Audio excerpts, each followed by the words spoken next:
Ahora sí, Ahora, ya lo hemos ¡buah! conseguido. ¡Madre mía! Bueno, ¡Madre mía! ¡Ay, qué sofoco, por favor! ¡Qué sofoco tan grande! Bueno, aquí estamos. Ahora se me cae el ordenador, madre mía. Ya lo tengo todo, ya lo he probado en todos los distintos, lo estaba probando en el ordenador, ahora por fin en el móvil, ya funciona, madre mía. bueno, Bueno, pido disculpas, ¿eh? son cosas del directo. ¿Qué tal estás? ¿Bien? Bien, bien, bien. Bueno, aquí un día muy raro porque aquí miércoles santo sale una procesión justo de, bueno, o debería haber salido una procesión justo de mi calle, entonces está como todo muy raro, pero bueno, Sí. aparte de eso, bien, sí, sí, sí, sí. ¿Y Bueno, qué pues ¿te tal? parece que comencemos? Sí, claro, porque encima quedamos tarde. Sí, con este Sí, ciclo, bueno, mucha gente que nos sigue ya lo recordará, pero por si acaso es el ciclo que comenzasteis tú, Iván, sobre inteligencia artificial, sobre robótica, sobre otro tipo de tecnologías asociadas, sobre las posibilidades que tiene de futuro y también sobre el marco ético. El otro día hablamos bastante de temas de salud, Lina, sé que lo seguiste, hablamos sí. de las secuencias genómicas, hablamos de los datos, del rastreo de los datos, de la medicina personalizada, de los diagnósticos que se pueden hacer también a través de la inteligencia artificial, de la cirugía a distancia y también de su marco ético.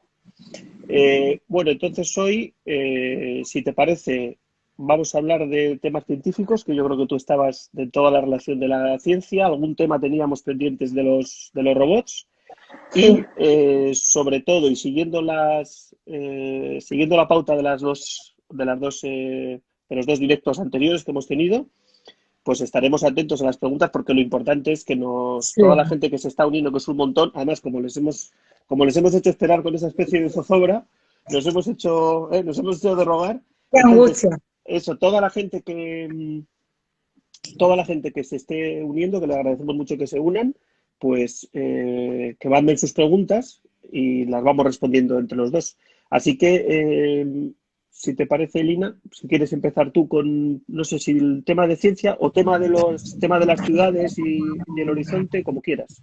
Pues bueno, quizás hacer, vamos, algún apunte, porque ya como es la tercera, yo creo que ahora ya casi lo que más interesante es que nos vayan la gente, bueno, pues planteando cuestiones. A mí lo que que sí que me gustaría reflexionar es que creo que estamos aprendiendo, que debemos aprender mucho también de esta crisis para cómo usamos, ¿no? Precisamente todas estas esta inteligencia artificial, todos los datos que se están recopilando, bueno, pues para la prevención de cualquier otra pandemia que nos pueda venir también y para empezar a salir de esta, ¿no? Hay realmente iniciativas que se están llevando a cabo a nivel internacional que creo que están mostrando mucho el camino de donde de alguna manera debemos ir, ¿no?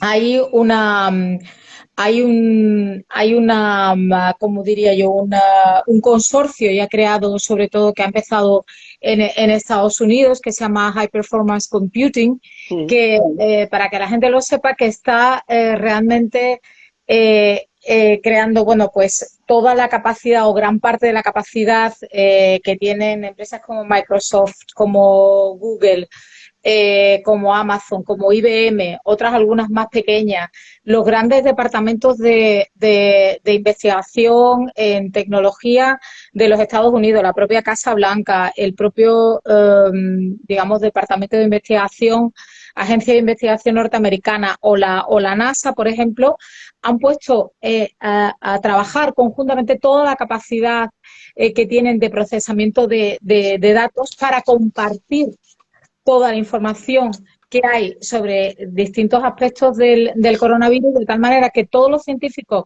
de manera, digamos, bastante abierta y colaborativa, bueno, pues puedan, con ese procesamiento rápido de datos que permite la inteligencia artificial y con esa, digamos, como es, con esa herramienta colaborativa, pues llevar a cabo toda una serie de compartir datos, de investigaciones conjuntas para encontrar, bueno, pues mucho más rápido esas vacunas, lo que de otra manera tardaría muchísimo tiempo, pues ahora gracias a todo el uso intensivo y rápido de los datos que permite la inteligencia artificial y una capacidad y una infraestructura que este consorcio está poniendo, digamos, en marcha de manera conjunta, bueno, pues permite que nos vayamos acercando de alguna manera, ¿no? Los datos Hay una preocupación, Lina, que el otro día teníamos, de sí, todo lo que estás diciendo, sobre cómo choca esto, este gran progreso tecnológico que ayuda a la inteligencia artificial, cómo choca con la privacidad. Porque hoy también veíamos sí. cómo se están ya desarrollando apps que controlan, que rastrean por dónde vamos a ir, incluso los parámetros de nuestras temperaturas corporales, ¿no? Entonces, los socialistas, eso en este informe que está liderando Iván, yo creo que lo llevamos muy a fuego. Definimos una frontera muy nítida entre los derechos individuales, la privacidad de las personas y el uso siempre privado que se hagan de esos datos a escala, los famosos algoritmos, para poder también prevenir y tener pautas de comportamiento en pandemias tan desconocidas, al menos en los tiempos que nos ha tocado vivir como esta, ¿no? Mm. Es decir, que el marco ético, yo no sé si en lo que has estudiado, de lo que nos estamos explicando ahora, puedes decirnos algo de que, o sea, de hasta qué punto se respeta ese marco ético, ese marco para los europeos, además, siempre, vamos, imprescindible sobre la libertad individual, sobre los derechos, desde luego los derechos sociales en cuanto a la parte pública de estos avances, pero de los derechos individuales.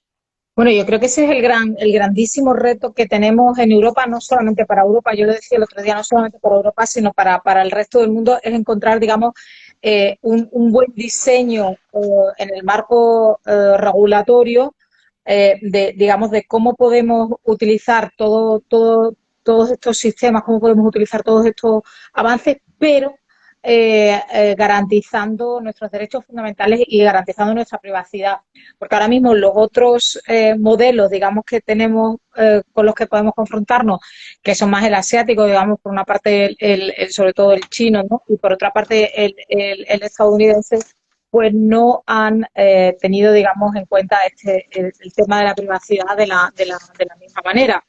En el caso de China principalmente, aunque hay otros países que sí que lo han hecho mejor, bueno, pues lo que tú decías de tomar la temperatura corporal se están desarrollando, no solamente se ha utilizado para luchar contra la pandemia, no solamente se ha utilizado el reconocimiento facial, también el de la temperatura e incluso ya un propio sistema de código QR que va a permitir que las personas cuando pasen de un sitio a otro, cuando se muevan esa movilidad de la que tú hacías referencia, pues pasen su código QR donde están de alguna manera catalogados por colores dependiendo del riesgo, de la capacidad de riesgo que tengan de contagiar a otras personas, ¿no? Entonces, desde luego ahí no estamos frente a ninguna garantía de privacidad ni nada por el estilo, ¿no? Aquí en España ahora, como sabéis, se va a poner en funcionamiento, el gobierno va a poner en funcionamiento una app, pero en principio en la privacidad sí que va a estar contemplada, porque de alguna manera en Europa tenemos que cumplir nuestra norma de privacidad, ¿no? Entonces, lo que hagamos ahora mismo, lo que vayamos a hacer, el trabajo que estamos haciendo ahora mismo ya en el Parlamento Europeo, yo creo que es fundamental no solo para que los europeos tengan este marco en el que podamos avanzar y podamos utilizar ahora contra el coronavirus. El otro día hablabais también de cómo avanzar también en el ámbito del medio ambiente, en el ámbito de la investigación pura, en muchísimos ámbitos, sino cómo hacerlo al mismo tiempo respetando. Eso es exactamente lo que tenemos que conseguir, respetando realmente, digamos, nuestros principios fundamentales, incluyendo valores éticos que permitan siempre que podamos trazar todo el proceso, que haya siempre, digamos, una persona, un humano, un ser humano que pueda responder de alguna manera a cómo se ha elaborado todo el proceso y que pueda responder en un momento determinado a una responsabilidad si, bueno, pues hay algún problema que pueda haberlo en el desarrollo de esta inteligencia artificial, ¿no? Ujú. Si te parece, vamos a empezar con preguntas. Iván no se olvida del guante que el otro día lanzó él, y entonces, como después vamos a seguir hablando de otros temas, me refiero a los robots sexuales, aunque no hay Sí. una definición muy homologada de ellos, y esto es un problema a la hora de afrontar una regulación, prohibición, estudio, Sí. tratamiento. Pero eso es un tema, Lina, casi que te lo dejo para ti porque lo tienes bastante Bueno, estudiado más para que nos que des una opinión breve y a raíz de eso a ver si hay también preguntas sobre ello.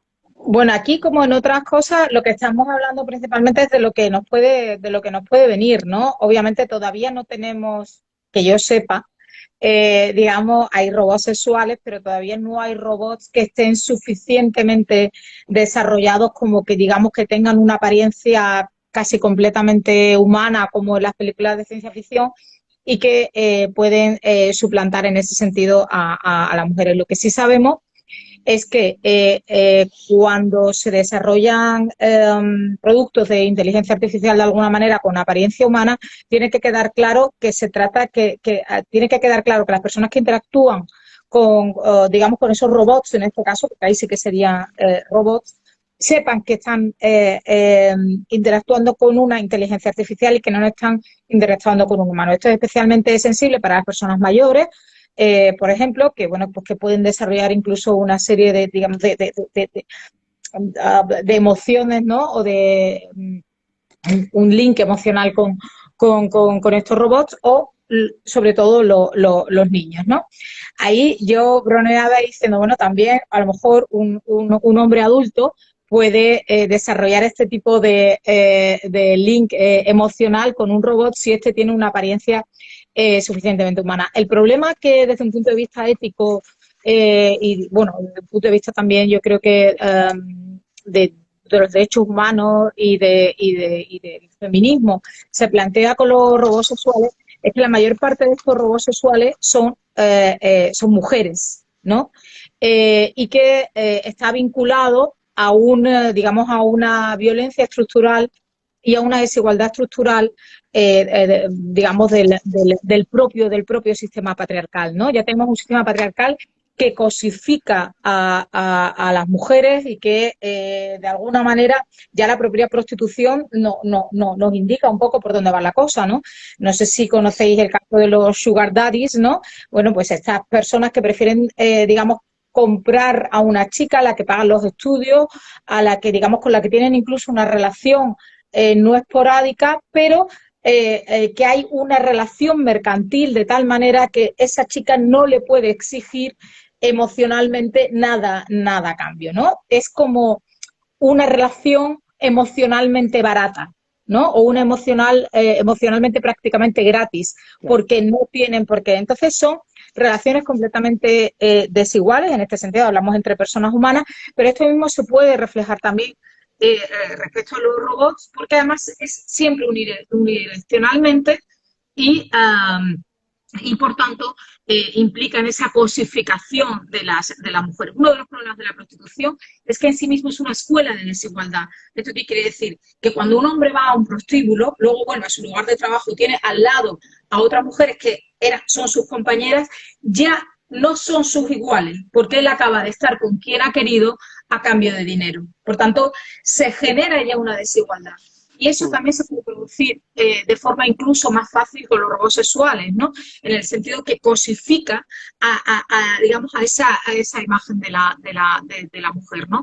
Entonces, hay una novela, el otro día preguntaban, ¿no? Por libros, por recomendaciones, ¿no? Y yo voy a hacer una recomendación de una novela que es de Janet Winterson, que se llama Frankie's Pain, ¿no? Y esta novela pues hace una reflexión muy interesante precisamente sin llegar a ninguna conclusión, simplemente expone esas, digamos, posibles escenarios en los que nos podemos ver con el uso de robots sexuales. Incluso hay todo un capítulo de por qué no hay robots sexuales masculinos, ¿no? Y por qué, digamos, incluso físicamente, incluso posturalmente, no le ve la salida comercial a esos robots, ¿no? Entonces, como Sí. es unidireccionalmente, pues podemos estar pues incidiendo ya en una cosificación, en una desigualdad de la que ya tenemos, ¿no? Si viviéramos en un mundo ideal donde no existiera esa desigualdad estructural, a lo mejor estaríamos hablando de otra cosa, pero como no vivimos en ese mundo ideal, pues tenemos que partir del mundo en el que vivimos.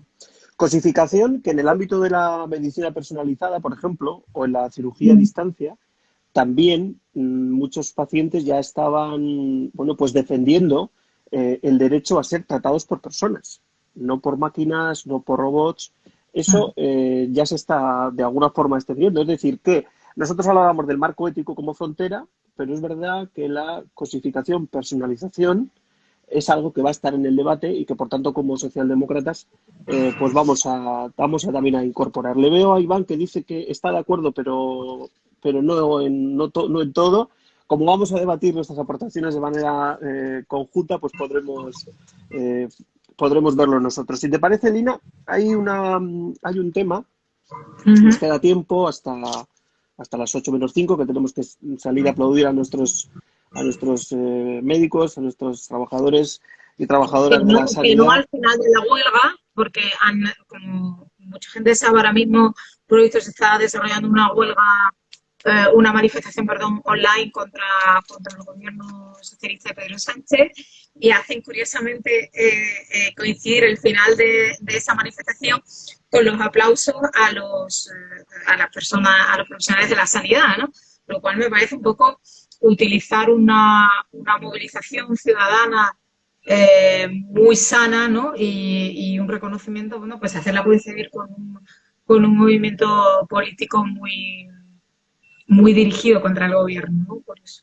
Bueno, pues ya sabes que hay algunos movimientos que no se enteran ni cuando hay una crisis tan brutal y tan dramática como esta. Veo que Esther preguntaba ahora si estábamos más cerca de poder ser operados por robots o por máquinas. Sí. Bueno, la respuesta es evidentemente sí. ¿Qué criterios tenemos nosotros para ello? Pues estamos casi que siempre lo mismo, ¿no? En los derechos de los pacientes y en los derechos de los ciudadanos, ¿no? Y es en algo que estábamos hablando ahora, que lo hablábamos con los robots sexuales, pero que lo podemos incorporar aquí para la cirugía a distancia o para la medicina personalizada. En sí será positivo. El otro día con Iván hablábamos de la importancia de la medicina a distancia, por ejemplo, para un tratamiento como el del COVID-19, porque los sistemas han colapsado precisamente por eso, porque el tratamiento para esta enfermedad tiene que ser presencial y por eso los sistemas sanitarios de todo el mundo han colapsado. Cuando nos afrontamos el debate de una posibilidad de tratamientos a distancia, de operaciones a distancia, de diagnósticos a distancia, con una precisión como actualmente conocemos en el ámbito presencial, estamos hablando de un avance, evidentemente técnico enorme. A partir de ahí, que de ese avance se beneficie la mayoría de la sociedad, responde a los poderes públicos el poder hacerlo. Y que además respete el marco ético individual de privacidad, pues es lo que nos corresponde también a los poderes públicos y a los partidos políticos. Ese es un poco el... Y luego yo añadiría también que la idea de que de alguna manera también haya lo que decía yo antes, ¿no? Por ejemplo, con los robots que son capaces de operar, ¿no? Que siempre haya también un ser humano que de alguna manera pueda supervisar, ¿no? Porque a nosotros no nos interesa que pueda ser explicable el proceso, que las personas, los usuarios, en este caso los pacientes, puedan tener el derecho a poder explicar todo ese proceso, ¿no? También para la posible responsabilidad penal, ¿no? Si hay algún fallo en esa operación, ¿no? Entonces, siempre eso debe de estar muy bien regulado y ahí es donde entramos nosotros, pero sin duda el futuro, por ejemplo, yo creo que las especialidades médicas van a tener una alteración en el futuro inmediato muy grande. O sea, ahora mismo, por ejemplo, estamos viendo que nos faltan intensivistas. Los intensivistas ahora mismo siempre los vamos a necesitar, incluso los de medicina interna, la parte del cuidado, pero posiblemente los cirujanos van a ir desapareciendo en gran medida. o vamos a tener otro tipo de cirujanos que sean más bien unos cirujanos que sean supervisores más que propiamente ejecutores, ¿no? Pero la otra parte más esencial del cuidado también con las personas mayores, ¿no? El desarrollo, por ejemplo, de robots cuidadores en Japón ha sido muy amplio, aunque también hay un cierto rechazo a esos robots cuidadores, porque todavía en el cuidado hay, precisamente en el cuidado, más que en cualquier otra cosa, hay un componente humano y un plus humano que todavía, bueno, pues la gente se niega de alguna manera a ser utilizada. Yo lo decía el otro día, yo escribí un artículo hace mucho tiempo que se llama "Las máquinas pueden cuidarnos, pero le traemos sin cuidado", ¿no? Y entonces Claro. esos, digamos, aspectos humanos en algunos ámbitos de nuestra vida necesitamos todavía esa dimensión, ¿no? Hay otro aspecto que también lo tratamos el otro día, a medio camino entre la sanidad, pero también otro tema que nos habíamos comprometido y que Iván nos pidió que tratáramos, que es la seguridad alimentaria. Y hay otro aspecto como la genética, por ejemplo, ¿no? Pues nosotros estamos viendo ahora que a través de la edición genética se pueden crear semillas resistentes, por ejemplo, a sequías, a temperaturas altas. ¿Qué ocurre? Que hay un problema de mutación y al final la selección lo que torna es en la desaparición de muchísimas especies. Es verdad que también a través de la inteligencia artificial pues se pueden colocar sensores para conocer necesidades de agua, necesidades de nutrientes, podemos investigar mejor toda la cadena de alimentos, el origen. Por ejemplo, me estoy acordando ahora de las personas que tienen problemas, enfermedad del gluten, por ejemplo, ¿no? ¿Cómo lo ves tú, Lina? Porque ¿hasta qué punto la edición genética? Nosotros, nosotros en la Comisión de Medio Ambiente estamos prohibiéndola siempre en campo, pero hemos dado informes, hemos realizado informes para que pueda en los laboratorios trabajarse estos aspectos de la selección, por ejemplo, de semillas resistentes, pero siempre en laboratorio. Porque tenemos el miedo que se tiene es de que desaparezcan especies. Entonces, aquí la pregunta es cómo equilibrar este gran salto adelante con unos riesgos enormes de crear una selección provocada por la inteligencia artificial casi en términos darwinianos. ¿Cómo lo ves tú? Bueno, yo creo que exactamente en el sentido que tú lo has dicho, simplemente hay que conjugar esos dos tipos de cosas, porque tú mismo lo estabas diciendo, gracias a todas estas técnicas podemos tener realmente un avance, semillas que sean muchísimo más resistentes, que permitan combatir hambruna, todo este tipo de cosas, pero al mismo tiempo tenemos que permitir, digamos, pues esa soberanía alimentaria de los pueblos, esa biodiversidad de alguna manera también en las semillas, ese patrimonio de la humanidad y ese patrimonio también de muchas regiones que son sus semillas, aunque muchas se han destruido precisamente de manera muy intencionada en los últimos años. Estoy pensando en el caso de Irak, por ejemplo, donde se destruyó uno de los mayores bancos de semillas durante la guerra de manera muy intencionada, ¿vale? O sea que esa guerra viene dándose ya hace mucho tiempo y lo que no podemos hacer es que cogiendo la bandera de esto es bueno para todos, esto es el futuro, digamos, estemos permitiendo intereses privados ponerse por delante de intereses comunes, ¿no? Entonces yo creo que ese es el equilibrio. Y ahí yo creo que la reflexión principal que debemos hacer y que debemos hacer además como socialdemócratas de manera muy clara en ese sentido es dejar a un lado la idea de que la tecnología es algo neutro. ¿Vale? La tecnología no es neutra. La tecnología dependerá de cómo la utilicemos y dependerá de cómo la regulemos. Entonces, precisamente lo que tenemos que intentar es regular que esa tecnología, y en este caso toda la inteligencia artificial, sirva para disminuir las desigualdades sociales y económicas y territoriales, no para agrandarlas, para la inclusividad de las personas y no para la exclusión de las personas. Y yo creo que ese es nuestro reto principal y nuestro trabajo, ¿no? Y yo creo que ahí es precisamente donde nuestro grupo político tiene que dar el do de pecho, precisamente para mantener ese equilibrio, ¿no? Vamos a permitir, vamos a avanzar, pero vamos a hacerlo pensando en el bien común, pensando en la inclusión y pensando en la disminución de las desigualdades y no en aumentar las desigualdades. Y yo creo que con todo el tema de las semillas, precisamente, digamos, de todos los alimentos, es un tema clave en estos ámbitos, sobre todo cuando pensamos en tercero, digamos, Claro. en países menos desarrollados, más pobres, ¿no? Y que Mm. tienen derecho realmente a tener su propio patrimonio y su propia soberanía alimentaria en ese sentido. Mira,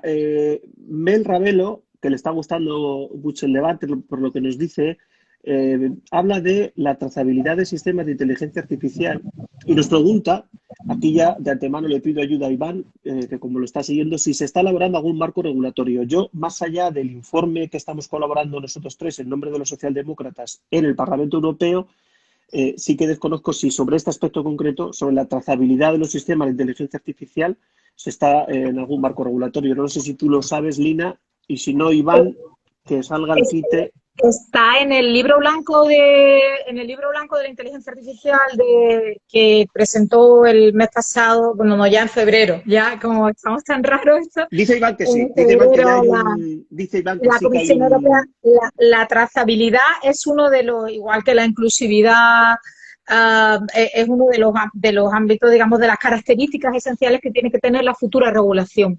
Pero la regulación precisamente se ha iniciado por la parte de los aspectos éticos.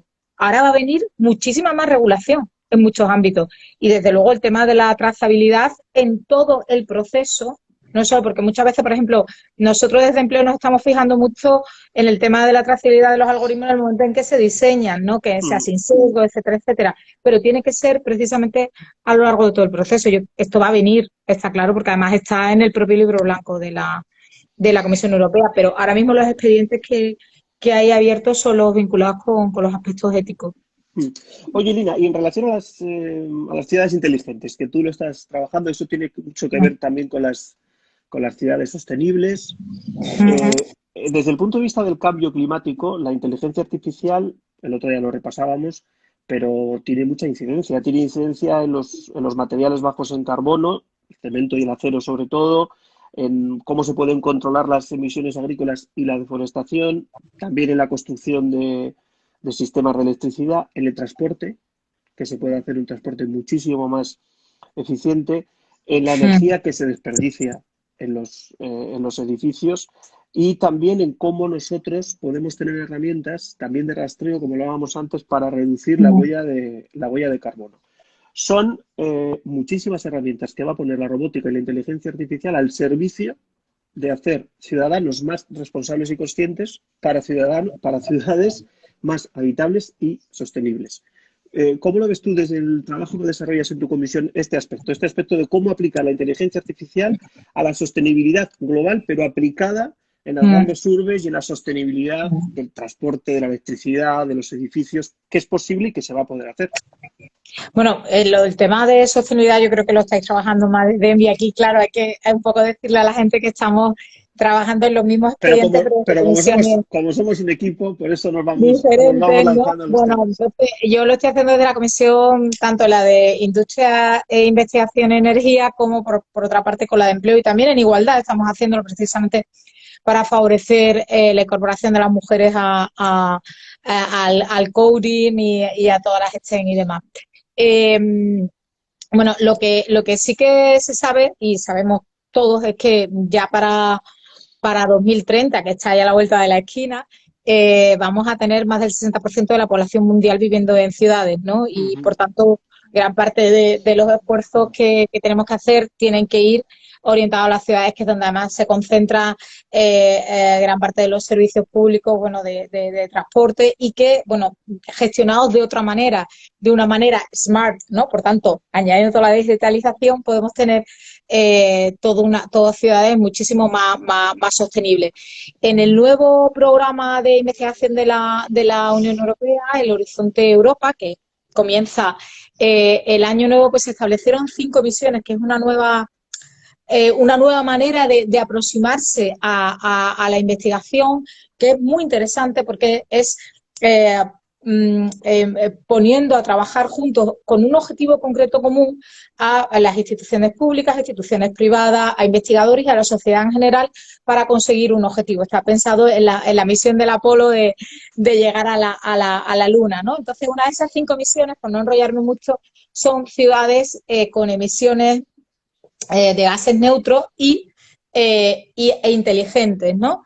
Y en principio, bueno, pues se van a seleccionar, parece que 100 ciudades que van a firmar un contrato con la Comisión Europea precisamente para hacer todos los cambios organizativos, para la aplicación precisamente de muchas herramientas de inteligencia artificial a la gestión de las utilidades, de los servicios públicos, del transporte, digamos, de una gestión de datos muchísimo más eficiente, precisamente, bueno, pues para avanzar en esas ciudades sostenibles a través de la digitalización y de la inteligencia artificial.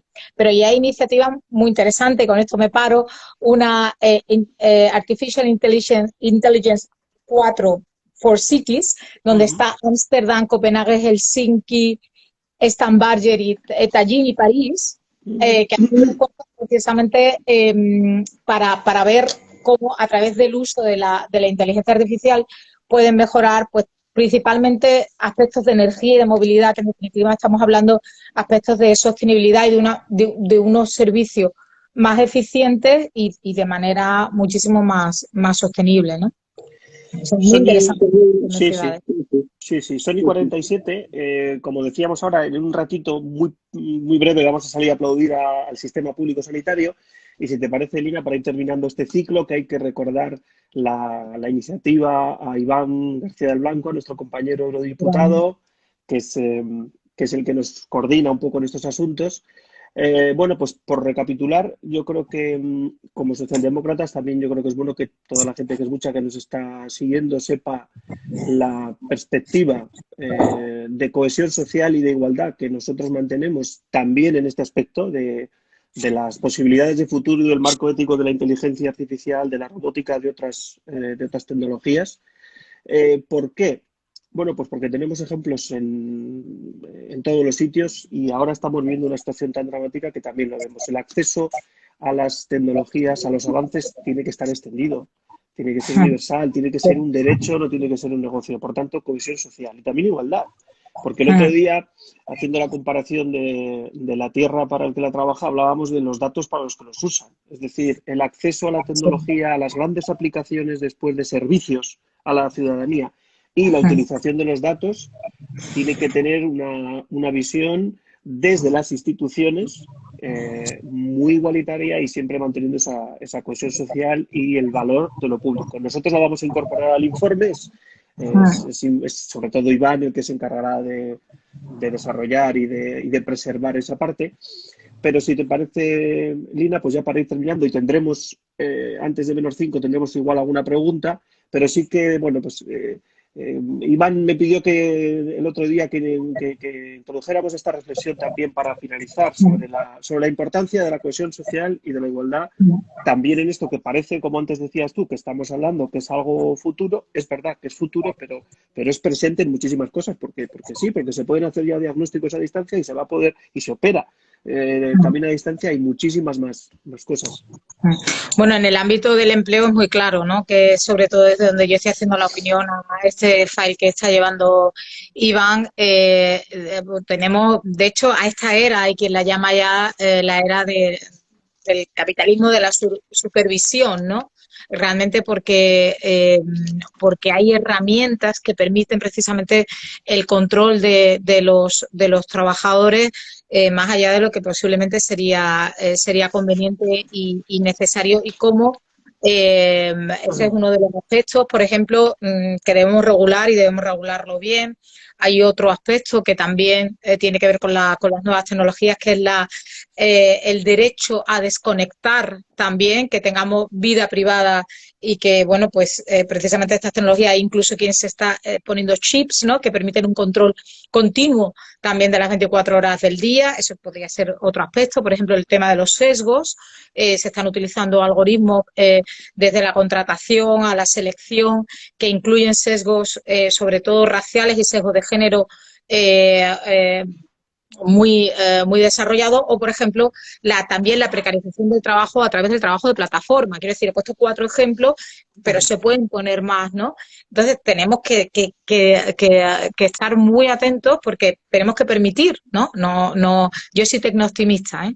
Y tenemos que permitir el desarrollo precisamente de toda esta innovación, que bien utilizada, ¿no? Vuelvo a lo que decía antes, es que la tecnología no es neutra, la tecnología es social y es política, y por Claro. tanto tenemos que hacer política con ella. Y aquí está nuestro papel, ¿no? Realmente bueno, pues de diseñar ese marco regulatorio que permita ese avance, pero también al mismo tiempo, bueno, pues el respeto de los derechos humanos, y que nos sirva para avanzar en igualdad, y que nos sirva para avanzar en inclusión, ¿no? Y no en cada vez más desigualdades y más exclusión. Mira, pues es Iván el que pregunta en el chat, pregunta si creemos que la gobernanza de la inteligencia artificial puede ser a escala global. Yo digo sí, sí, porque nosotros, precisamente que formamos parte del segundo parlamento más numeroso, el primero es la India, el segundo es el Parlamento Europeo, pues creemos en los organismos multilaterales. Yo además creo que interesa. Después de esta pandemia que todavía estamos sufriendo, que es verdad que va a ser una especie de parteaguas, va a haber un post-COVID-19, va a haber un mundo post-COVID-19, es evidente, igual que se habló de la posguerra, se hablará del mundo post-COVID, pues estamos hablando de algo que va a ser tan imprescindible para el desarrollo normal de la especie, o subespecie, que es lo que somos, ni siquiera somos una especie, del sapiens sapiens, que creo que es evidente que igual que hay una gobernanza a escala global de las armas nucleares o de incluso convenios en relación a la vieja relación de los humanos entre sí,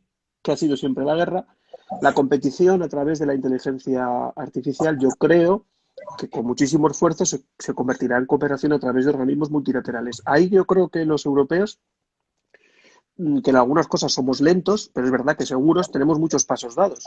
Porque, por ejemplo, estamos hablando ahora de ese libro blanco, hablábamos de la trazabilidad, pero hablamos también del trabajo que estamos desarrollando entre otros socialistas españoles como nosotros dentro del Grupo Socialdemócrata Europeo para aportar gobernanza multilateral desde un poder elegido por los ciudadanos, que es lo que ahora decía Lina, es decir, política, visión política y defensa de los intereses generales. Así que, Iván, yo sé que has hecho una pregunta retórica porque tú crees, es más, tú eres uno de los protagonistas que está trabajando para la gobernanza a escala global de la inteligencia artificial, pero evidentemente algunos de los argumentos son estos. Lina. No, simplemente añadir, totalmente de acuerdo, que debemos de ir porque son desafíos globales, ¿no? Igual que el cambio climático, de alguna manera es un desafío global, y por tanto, como tal, tenemos que afrontarlo, ¿no?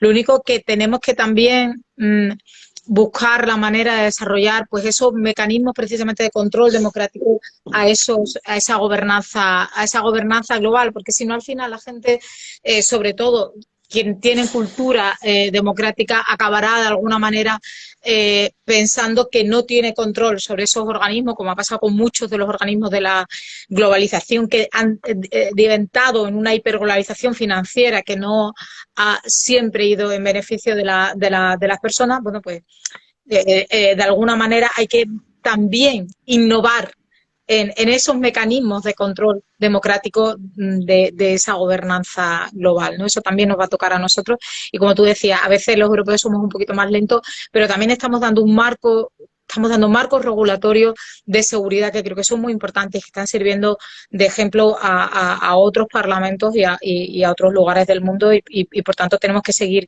manteniendo ese liderazgo. Bueno, pues si te parece, Lina, son -5. Agradecer a todo el mundo que nos ha seguido, al magnífico equipo de prensa que tenemos en nuestra delegación socialista, a Joan, a Rosa, a Chus, a Esther, y no sé si me dejo a alguien más, creo que he dicho a todo el mundo, a Iván, cuya idea original de poder debatir con todo el mundo aquí para enriquecer el informe y la posición del Parlamento, pues creo que ha permitido que tengamos estos debates y que después estos debates se vayan multiplicando. Y tú ya es la palabra, despide tú, Lina, y nos vamos a aplaudir al sistema público sanitario, a las trabajadoras y a los trabajadores. Incidir en todos los agradecimientos también a las personas que le hayan estado, y disculpar un poco el principio accidentado, pero bueno, pues todavía nos tenemos que adaptar, todavía tenemos que hacer esa transición tecnológica también, todos y cada uno de nosotros, ¿no? Y en ese sentido yo creo que también tenemos que hacer una reflexión, que estos días no solamente nos tienen que permitir hacer una reflexión social y política de todos, sino también cada uno de nosotros, cómo podemos aportar también a este cambio y a esta transformación. Muy Así que bien. nada, Y si te parece, seguiremos. adelantamos el aplauso de las 8, que Sí, yo creo que aplaudimos también aquí a todo el mundo. Y ahora en 5 minutos, todo el mundo. venga, chao, Adiós a chao, todos. chao, Adiós. chao, hasta luego.